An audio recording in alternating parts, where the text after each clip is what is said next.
Assalamualaikum warahmatullahi wabarakatuh.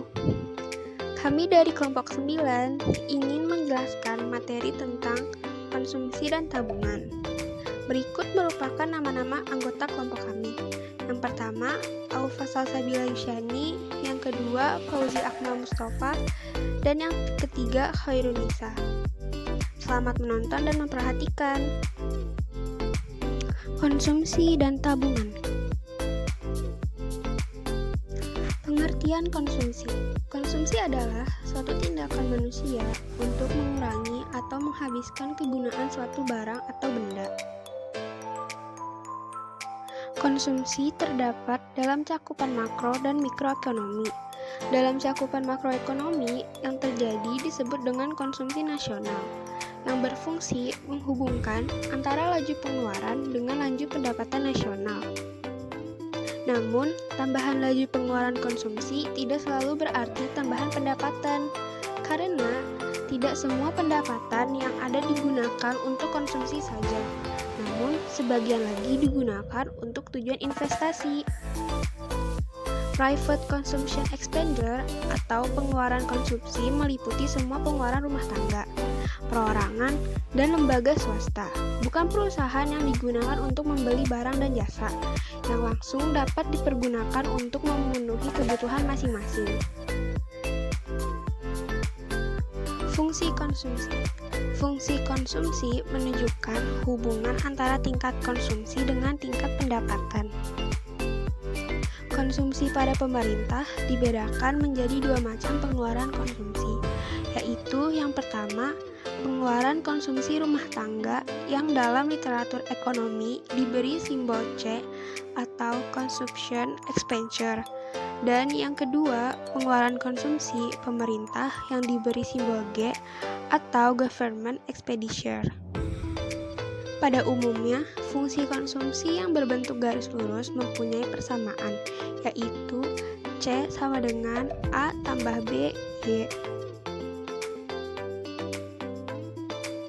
Dalam makroekonomi A berarti besarnya konsumsi pada pendapatan nasional sebesar 0, sedangkan B berarti besarnya marginal propensity to consumption atau MPC. MPC adalah angka perbandingan antara besarnya konsumsi dengan besarnya perubahan pendapatan nasional yang menyebabkan adanya perubahan konsumsi. Dalam bentuk persamaan adalah sebagai berikut. MPC sama dengan delta C per delta Y. Delta C yaitu pertambahan konsumsi atau C2 dikurang C1. Delta Y yaitu pertambahan pendapatan di disposable atau Y2 dikurangi Y1. Besarnya nilai MPC tergantung pada tingkat pendapatan. MPC mempunyai tanda positif. Hal itu berarti bertambahnya jumlah pendapatan akan mengakibatkan bertambahnya jumlah konsumsi. Angka MPC yang lebih kecil daripada 1 menunjukkan bahwa tambahan pendapatan yang diterima seseorang tidak seluruhnya dipergunakan untuk konsumsi. Namun, sebagian dari pendapatan yang mereka peroleh akan disisihkan sebagai saving atau S.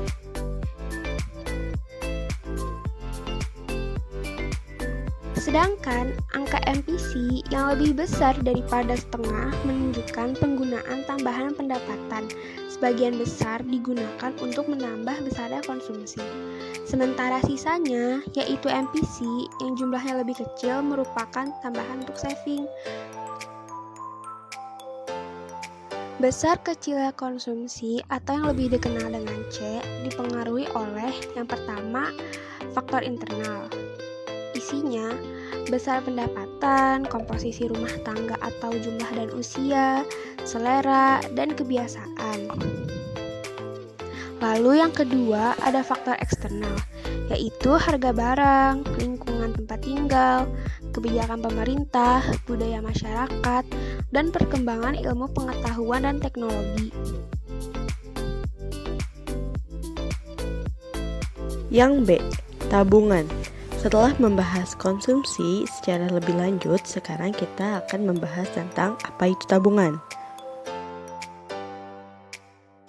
Nah, sekarang kita bahas pengertian tabungan. Tabungan atau saving merupakan sisa pendapatan yang telah digunakan untuk pengeluaran-pengeluaran konsumsi.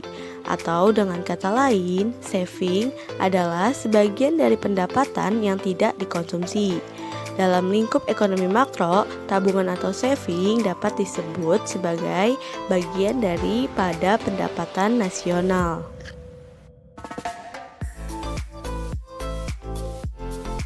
B. Fungsi tabungan. Fungsi tabungan atau saving bila ditulis dalam bentuk persamaan fungsional sebagai berikut. S sama dengan Y min C. Apabila persamaan di atas dihubungkan dengan persamaan fungsi konsumsi, maka kita akan mendapatkan persamaan umum dari fungsi saving tersebut. Persamaan umum dari fungsi saving yaitu S sama dengan Y min C, C sama dengan A plus BY. Maka rumus sebagai berikut.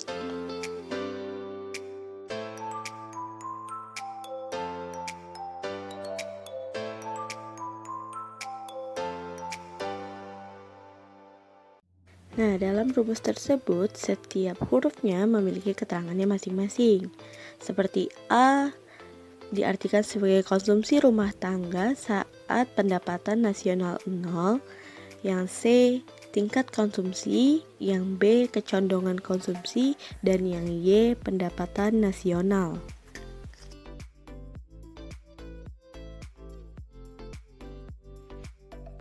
Faktor yang mempengaruhi tabungan ada 3. Yang pertama, besaran pendapatan yang diterima. Semakin banyak pendapatan yang diterima seseorang, maka semakin banyak pula pendapatan yang disisihkan untuk ditabung. Yang kedua, hasrat untuk menabung. Nah, hasrat seseorang untuk menabung biasanya didorong dengan keinginan individu dalam mengalokasikan pendapatannya untuk ditabung karena pertimbangan keamanan di masa depan. Yang ketiga, tingkat suku bunga bank. Tingkat suku bunga bank juga mempengaruhi seseorang untuk menabung. Semakin tinggi tingkat suku bank simpanan, maka semakin banyak ketertarikan masyarakat untuk menabung.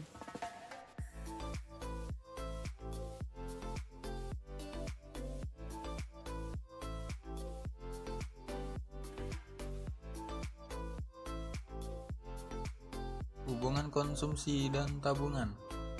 Sebagian besar orang yang memiliki pendapatan akan menggunakan pendapatannya untuk keperluan konsumsi dan untuk ditabung. Karena pendapatan yang diterima rumah tangga sebagian dikonsumsi dan sebagian lagi ditabung, maka Y sama dengan C ditambah S. Sehingga setiap pertambahan Y selain untuk menambah konsumsi juga untuk menambah tabungan. Rumus tersebut di atas dapat dikembangkan menjadi C sama dengan Y dikurang S atau S sama dengan Y dikurang C. Engel, seorang ahli ekonomi Jerman, mengatakan bahwa semakin kecil pendapatan seseorang, semakin besar bagian pendapatan yang digunakan untuk konsumsi. Sebaliknya, semakin besar pendapatan seseorang akan semakin kecil bagian pendapatan yang digunakan untuk konsumsi. Untuk lebih jelasnya, perhatikan tabel berikut ini. Di kolom pertama, pendapatan 100.000, konsumsi 100.000, tabungan 0. Di kolom kedua, pendapatan 200.000, konsumsi 180.000, tabungan 120.000, MPC 0,8, MPS 0,2. Di kolom ketiga, pendapatan 300.000, konsumsi 240.000, tabungan 160.000, MPC ke 0,6, MPS 0,4. Di kolom keempat, pendapatan 400.000, konsumsi 290.000, tabungan 110.000, MPC 0,5, MPS 0,5. Di kolom kelima, pendapatan 500.000, konsumsi 320.000, tabungan 180.000, MPC 0,3, MPS 0,8. Keterangan MPC atau Marginal Propensity to Consume adalah bertambahnya konsumsi karena bertambahnya pendapatan, di mana MPC sama dengan delta C per delta Y. MPS atau Marginal Propensity to Save adalah bertambahnya tabungan karena bertambahnya pendapatan, di mana MPS sama dengan delta S per delta Y. Hubungan antara MPC dan MPS adalah sebagai berikut. MPC ditambah MPS sama dengan 1. Jadi bila kita jumlahkan MPC dengan MPS, maka akan menghasilkan nilai 1.